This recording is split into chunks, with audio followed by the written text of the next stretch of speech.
What's up, everybody? I'm a teleworker. Today we are reviewing Ant-Man and the Wasp: Quantumania. So overall, I actually really enjoyed this movie. I had a lot of fun with it from start to finish. I didn't really have any major problems that ruined the film for me. There was definitely some shaky moments that I'll get into later. This is going to be a non-spoiler review at first, and then I'll talk about spoilers at the end when I get more specific about stuff. And then I will let you guys know when I talk about spoilers, and I'll put a spoiler warning on the screen just in case you guys fast forward. If you fast forward, it says spoilers on the screen, and you haven't seen the movie, you better pause it and go back. So if you guys haven't seen the movie yet, just pause when you get to that part. Go see the movie, then you can come back to hear my thoughts if you are really curious. The quantum realm was absolutely beautiful. The CGI of the settings and the art design of that whole world was amazing. There's definitely some like shaky moments in the CGI for sure. There's one character in particular who looks really terrible for a lot of the movie. Fortunately, they're not like a main character. They're like a background character, but you'll know it when you see it, and people who have seen the movie already know exactly who I'm talking about. There were some minor plot issues that I had, just strange choices that I didn't quite agree with that I'll also get into in the spoiler section. But like I said, there was nothing in the movie that really ruined the film, like at all to me. I really have no idea why this movie is so divisive for so many people. I've seen a lot of other reviewers. As soon as I got out of the movie, I started binge watching other people's reviews because I was curious why the score was so low. And a lot of people were saying they hated the first half of the movie, and I actually was having a lot of fun with it. Like, the whole first act to me was good. Like, I was having fun. I think there was a lot of mixed expectations going into this movie. So, what I will say is, when you go into the movie, go in with realistic expectations that this is going to be a sci-fi epic. It's like a Star Wars type movie in the quantum realm. It's not really, it doesn't really feel like an Ant-Man movie at all. And I think that's the biggest turnoff of this movie for most people is people loved the small, grounded, funny nature of the first two movies, and this movie's not the same thing at all. It's really far out there. They went super like cosmic, wacky comic book stuff with this one. And I think that's much like Multiverse of Madness. When you go that far off the deep end, a lot of people just back out. Like, we didn't have anybody walk out of the theater in our showing, but I seen a couple other critics saying that people were walking out of the theater when they were watching the movie. So just keep that in mind when you go to see it. This is going to be more like a Star Wars film than an Ant-Man film. This does not feel like an Ant-Man film at all, other than the humor. Like, the comedy's still the same, it's still there, and the characters all still feel the same. But the actual overall film is not at all grounded like the first two. You meet a lot of very interesting characters along your way through the quantum realm. There's one in particular that me and my friends liked a lot more than we should have. And he's a very strange character. Um, I'll get into that more in the spoilers, but it's just like a little funny guy um, that does a lot of wacky stuff throughout the film. And in the end, he gets a moment where you kind of see that he's like secretly a badass all along, which I thought was cool. It was very funny. The biggest thing I want to talk about in this movie is Kang. Holy shit, was he good. Like, oh my god. Jonathan Majors crushed this role. Like, he absolutely killed it. And seeing him with the blue helmet and like shooting lasers and screaming at people and like threatening everyone, and just every scene that he was in was masterful. Like, it was so great. It's, in my opinion, probably my third favorite MCU villain of all time so far, is all the stuff that we've gotten with Kang.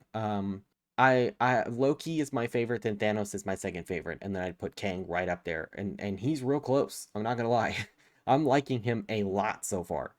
And if they can give us the level of stakes and emotion that we got from Thanos in his arc, then I think Kang will take Thanos' place in my top three. So yeah, overall, I very much enjoyed the movie. I had tiny little problems with it, a lot of nitpicks here and there. The CGI definitely needed more time. Most of the comedy worked for me. My theater like was almost full, and every single person in there was laughing at like every joke. Like, and especially like a couple rows in front of us, we had a big group that was dying laughing at a particular character. Every joke that came from one of the bigger side characters was like killing these people. Like they could not handle it. It was the funniest thing they'd ever seen in their lives, you would think. So yeah, I liked the comedy in this movie. The comedy still has the same tone as the first two movies. It's a lot of dumb and witty one-liners and stupid little jokes back and forth. Um, but it works. It works really well. I think my overall score as of right now, I've only seen it once. I think I would give this movie an 8 out of 10. It's not a bad movie at all. I actually think that it's pretty good. It could be better. It does focus more on the scope of things and the setup for the MCU than its own self-contained plot. But that didn't really bother me because I went in expecting this to be the setup for Kang Dynasty and this new phase. So yeah, maybe I just had more realistic expectations than most people, but this movie was almost exactly what I wanted it to be. It was just a fun adventure through the quantum realm with crazy ass action and weird creatures, and the ending battle is massive in scope, and there's a lot of really cool and funny and wacky stuff that happens throughout this movie. So yeah, that's my score, 8 out of 10. Now let's get into spoilers. If you have not seen the movie, this is the part of the video you need to get out. Leave. Run away. But then after you see the movie, come back. Alright, so let's get into it. So, the first big thing, this is the elephant in the room, everybody's going to be talking about this after they see the movie. MODOK. MODOK is a little rough. I'm not going to lie. That was one of the things that I didn't absolutely love about the movie. I like that they swung at the fences and gave us comic accurate MODOK with the big head and the tiny body and the floating chair and like the crazy weapons, and I like that they went for it. However, that CGI needs a lot of help. And especially when you compare it with the background CGI of the overall world in the quantum realm. Um, the movie itself is so beautiful. And then you see him and you're like, oh, what the fuck? And I'm telling you right now, when the mask opened, the whole theater started just busted out laughing. Like, what the fuck is that? Um, it's pretty ugly. I'm not gonna lie. The CGI is pretty bad for MODOK. I think maybe if they had more time, they could have made him look a little better. MODOK is such a weird design for a character that it's very, very hard to pull off. So I don't necessarily blame the movie for MODOK looking silly, because the character is silly.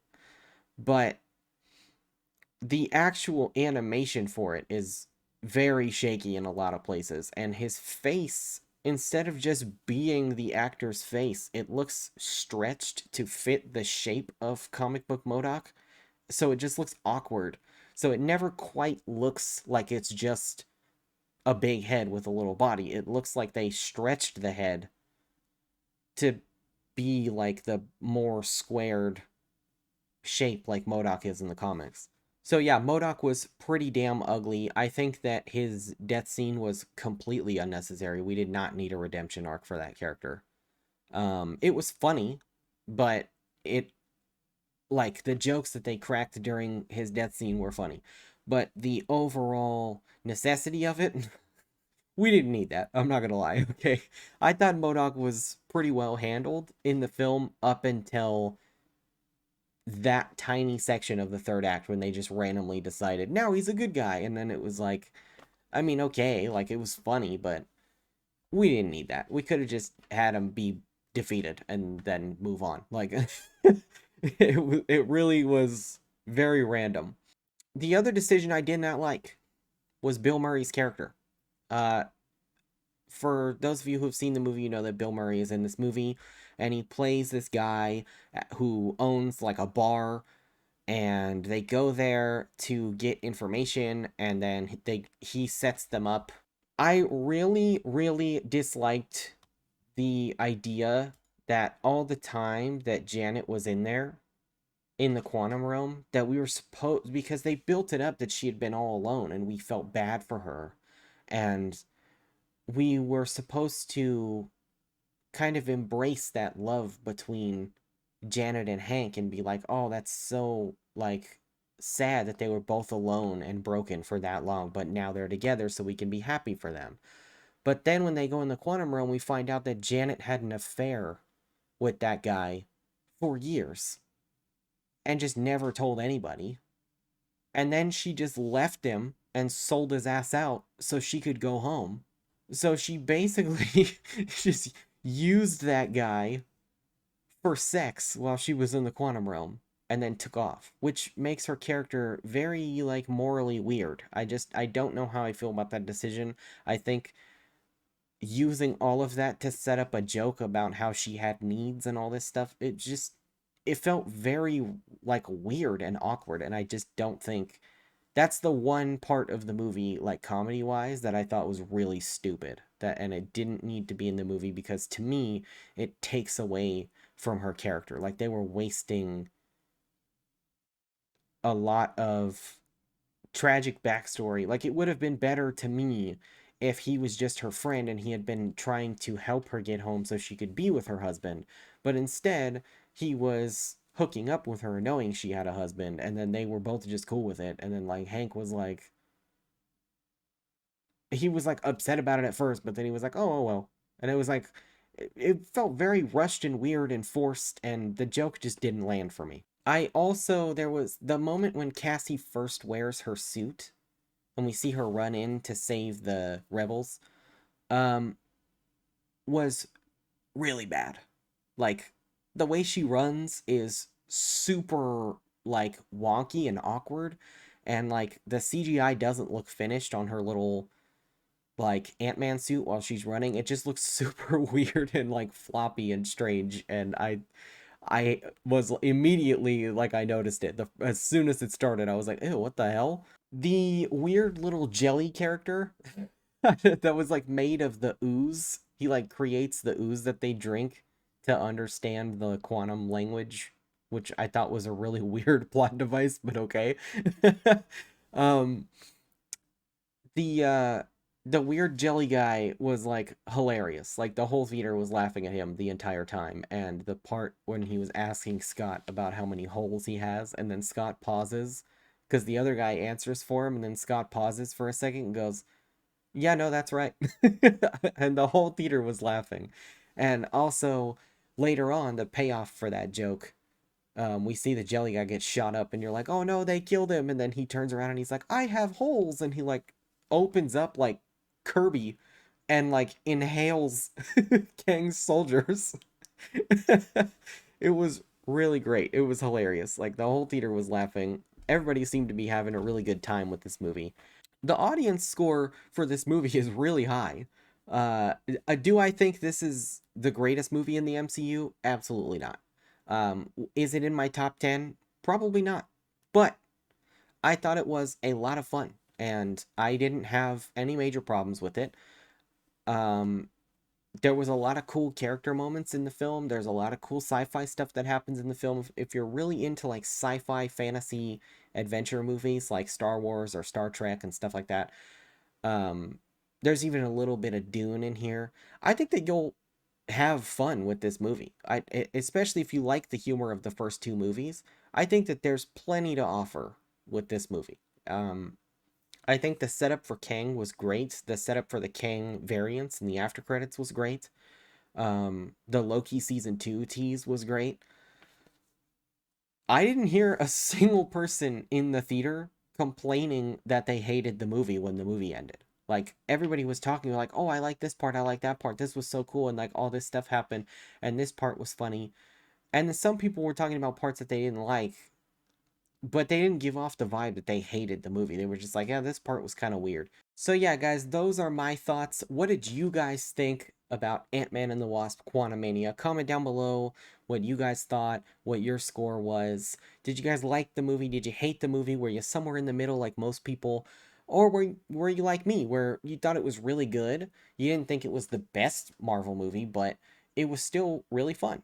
If you guys enjoyed this video, be sure to leave a like. Every single one helps. Subscribe to the channel if you want to see more content like this. I'm on my way to 1,000 subscribers and we're getting pretty close. Thank you all for your support, and I will see you guys later.